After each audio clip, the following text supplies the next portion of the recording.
लोग अगर घर पे झंडी लगाते हैं उन्हें भी तकलीफ होती, मगर बात का यार हमें पता चलना चाहिए ना। खाली लड़ना झगड़ने से काम थोड़ी चलेगा कि ये झंडी क्यों लगाते हैं, कहां से साबित है, पता चलना चाहिए ना। घरों पे हरे हरे झंडे लगाते हैं नहीं लगाते हैं? बोलो, सुनना चाह रहे हो या नहीं?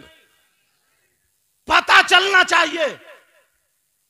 नबी की पैदाइश के मौके पर हजरत आमना खुद फरमाती हैं, कहती हैं हजरत जिब्रील आ जाते हैं 3 झंडे लेकर के।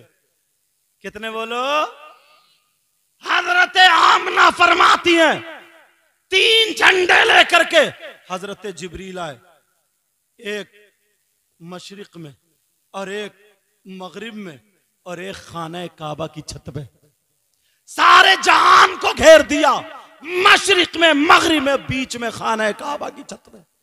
अब इन लोगों से कहना जो झंडों पे फतवा लगाते हैं, कहना हम पे फतवा मत लगाओ, जिब्रील पे लगाओ अगर दम है तो।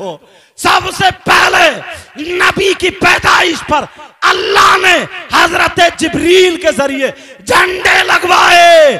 तो आप बताओ, अल्लाह को यह पसंद था, झंडे लगवाए तो हम तो वो काम करेंगे जो अल्लाह को पसंद हो, रसूलुल्लाह को। सुभान अल्लाह, सुभान अल्लाह, माशाअल्लाह, बेशक, जिंदाबाद जिंदाबाद। चाहे किसी के पेट में दर्द हो या आंत फटे, यार पता नहीं कैसे कैसे लोग हैं। और अच्छा, सब नहीं है हजरत, सब नहीं है। कुछ को तो पता ही नहीं है, कुछ को पता ही नहीं है। ऐसी ऐसी बातें निकालते हैं, ऐसी ऐसी बातें लाएंगे निकाल के, जिससे नबी की कुछ ना कुछ बुराई की तरफ जा रही होगी। कुछ लोग ऐसे होते, छूटते ही बोल देते हैं, छूटते ही, अरे यार तुम नबी से क्यों मांगते हो? कह देते नहीं कहते? बोलो। और यार बांटने वाले कौन है बताइए? तकसीम करने वाले कौन है? आका है, आका कासिम है, कासिम नेमत है आका, आका बांटते हैं। तो जो बांटने वाला है हम उससे नहीं लेंगे तो क्या अब्बा से लेंगे क्या? जरा सोचने की बात है। छोटी छोटी बातों पे, जरा जरा बातों पे लड़ाई झगड़े। किसी ने अपने घर पे रोशनी कर ली, किसी के घर पे उजाला। अगर 12वीं शरीफ पे तो कि ये बताओ तुमने ये उजाला क्यों लगाया, ये रोशनी क्यों? और बाज तो इतना बड़ा जाहिल है, सीधे ये कहता कुरान और हदीस में दिखाओ, कुरान और हदीस में। बोले 11वीं शरीफ कुरान और हदीस में सुनाओ, दिखाओ। यार सोचने की बात है, कुरान कितनी पहले नाजिल हुआ और गौसे पाक 400 साल के बाद पैदा हुए, कमोबेश। फातिहा का जिक्र कुरान में है, ईसाले सवाब का जिक्र कुरान में है, और 11वीं में क्या होता है? यही तो होता है। और बहुत सारे लोग ऐसे, अगर खाने पे फातिहा पढ़ दी जाती है ना तो वो खाते ही नहीं। कुछ लोग हैं ऐसे, उनसे एक मीठे अंदाज में पूछना चाहता हूं, सुनोगे? खत्म कर दूं? अच्छा हाँ, कोई बात नहीं, सुनो। खाते नहीं है भाई, क्यों नहीं खा रहे हो? फातिहा में क्या पढ़ा जाता है? 3 मरतबा दुरूद शरीफ, 1 मरतबा अलहम्द शरीफ, 3 मरतबा कुल हुवल्लाह शरीफ। और अगर 5 आयात जिसको बोलते हैं अपने हिंदुस्तान का जो रिवाज है, कुल या अय्युहल काफिरून, कुल हुवल्लाह, कुल औज़ु बिरब्बिल फलक, कुल औज़ु बिरब्बिन नास, अलहम्द, अलिफ लाम मीम, व इलाहुकुम दुरूद और अला इन्ना औलिया अल्लाह। ये सब कुरान है। यार कुरान अगर जिस पे पढ़ जाए वो बाबरकत होता या बेबरकत होता? बच्चा अगर रोने लगे और बच्चे पे पढ़ के फूंक दो, अब इससे कहिए बच्चे को हाथ मत लगाइए, कुरान पढ़ गया। खाना पहले से खा रहे तू बगैर फातिहा का, बिरयानी भी पागा का, फातिहा पढ़ गई तो कुरान से नापाक हो गई क्या? अकल तो देखो, कुरान से नापाक हो गई। अरे किसी को गालियां दी हैं क्या? कुरान पढ़ा है, क्या कुरान पढ़ने से नापाक? कुरान पढ़ने से और शिफा बन गई। अगर किसी के पेट में दर्द हो, कुरान की आयत पढ़ के खजूर खिला दो। किसी के सर में दर्द हो, कुरान की आयत पढ़ के पानी पिला दो। किसी को बिच्छू काट ले, सांप काट ले, बुखार हो, कोई बीमारी हो, वईदा मरितु फहुवा यशफीन या सलामुन कौलन मिर रब्बिर रहीम 7 मरतबा पढ़ के फूंक दो, सारी दुनिया की बीमारियों का इलाज। बेशक, सुभान अल्लाह, माशाअल्लाह। वनुनज़्ज़िलु मिनल कुरआनी मा हुवा शिफा। कुरान को अल्लाह फरमाता हमने नाजिल किया शिफा के लिए। मगर हाँ, एक बात है यार, जिस खाने पे अगर बिस्मिल्लाह पढ़ दी जाती है अल्लाह का नाम, तो शैतान नहीं खाता। अब फैसला कर लो, तुम खुद ही इतने तो पढ़े लिखे हो गए। मैं तो नहीं कह सकता, तुम भी मत कहो। भूले हुए, भटके हुए, इन्हें पता नहीं है। समझ में आ रही है? इन्हें पता नहीं है, भूले हुए, भटके हुए। झगड़े फैला रखे यार, इसी बात पे झगड़े।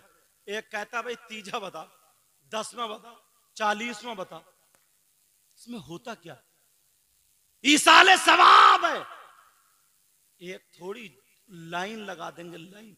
और हाँ, एक जगह तो ये हुआ, बोले ये इतनी लाइटिंग, इतनी डेकोरेशन, ये नबी के नाम पे इतना खर्चा, फजूल खर्ची कर रहे हो। एक मीलाद पढ़वा लेते, किसी को बुला के, बाकी मस्जिद में पत्थर लगवा देते, मस्जिद की छत बढ़वा देते, मदरसा बनवा लेते। कुछ लोग ऐसे भी कहते हैं। इनसे कहियो बेटी की शादी में या बेटे की शादी में जो तू 50,000 का मैरिज हॉल कर रहा, उसमें खाना चल रहा तेरा, समझे, खाली इमाम साहब को बुला करके मस्जिद में बिठाल के निकाह पढ़वा दे, बाकी सारा पैसा मस्जिद में दे दे जी। तो चुपके से समदन को कुंडल दे रहा, कुंडल, जैसे कि समदन का निकाह हो। समधी को दे रहा सोने की अंगूठी, जबकि मर्द को सोने की अंगूठी पहननी जायज नहीं है। तो उस वक्त फजूल खर्ची दिखाई नहीं देती, खाली निकाह कर दे, खाली निकाह। 10 लाख रुपए उठते हैं दोनों तरफ की शादी में। 1 लाख चलो खर्च कर लो, बस 40 या 17 या 7 फकीरों को बुला के खिला दो और निकाह कर दो मस्जिद में। सबसे बेहतर निकाह सादा, मिट्टी के बर्तन दे दो। 1 लाख में ये सारा काम निबट जाएगा। 7 लाख इकट्ठे करके मस्जिद को दे दो। गांव में कितनी शादी होती है 1 साल में? मस्जिद में कमी पड़ेगी, मदरसे में कमी पड़ेगी, मगर पेट में दर्द यहीं आके होता। और अब सुनो, हम बात दलील की भी करते हैं। भाई हमें दलील चाहिए। अब अगर मैं आला हजरत का फतवा सुनाऊं तो कुछ लोग ये कहेंगे हम तो आला हजरत को नहीं मानते। देवबंद वालों का सुनाऊं तो तुम लड़ जाओगे। अब किसका सुनाऊं यार, झगड़ा फिर भी ऐसे ही। बंबई वालों का तो इधर वाले नहीं, इधर वालों का इधर वाले नहीं। अब किसका सुनाऊं, किसका फतवा? मगर जब बात आ गई है ना, तो ऐसे मुफ्ती का फतवा दूंगा कि तुम्हारे सबके और उनके मुंह बंद कर दूंगा। ऐसा मुफ्ती, चाहे वो देवबंद का हो, बरेली का हो, लखनऊ का हो, दिल्ली का हो, हिंदुस्तान का हो, पाकिस्तान का, दुनिया में कहीं का भी रहने वाला, राई के दाने के बराबर ईमान रखता तो उस मुफ्ती को मानेगा। और अगर नहीं माने तो उसका ईमान नहीं। कौन मुफ्ती है ऐसे? आप कहोगे यार कहां से ला रहे हैं? मैं आज के दौर के मुफ्तियों की बात नहीं कर रहा हूं। मैं तो टाइम बचाने की वजह से एकदम डायरेक्ट रास्ता बंद कर देता हूं। रास्ता बंद। कौन ऐसे मुफ्ती है जिनको बरेली वाले भी, देवबंद वाले भी माने, और अगर नहीं माने तो उसका ठिकाना जहन्नम है? कौन मुफ्ती है ऐसे? नाम सुनना चाह रहे हो? बता दूं, याद करोगे? उन मुफ्ती साहब का नाम है सैयदना हजरत अबू बकर सिद्दीक। सुभान अल्लाह नहीं बोलोगे? सुभान अल्लाह, सुभान अल्लाह। क्या नाम है? कोई है जो ये कहेगा मैं अबू बकर सिद्दीक को नहीं मानता? जो नहीं माने वो जहन्नम में। हजरत अबू बकर सिद्दीक, इनसे पूछो आका अबू बकर, आपने तो नबी की जिंदगी देखी ना, आप बताओ आपका फतवा क्या है? नबी के नाम पे जो खर्च करते हैं, मीलाद पे जो खर्च करते हैं, ये फजूल खर्ची है या इन्हें क्या मिलेगा? सवाब है या नहीं? सुनाओ तो मैं फतवा पढ़े देता हूं, सुनो।